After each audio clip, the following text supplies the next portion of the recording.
Casey joins the hollow sound of silent people walking down the stairway to the subway in the shadows down below, following their footsteps through the neon darkened corridors of silent desperation, never speaking to a soul.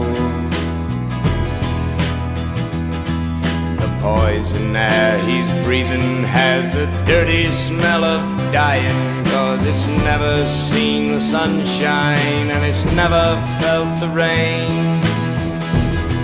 But Casey minds the arrows and ignores the fatal echoes of the clicking of the turnstiles and the rattle of his chain.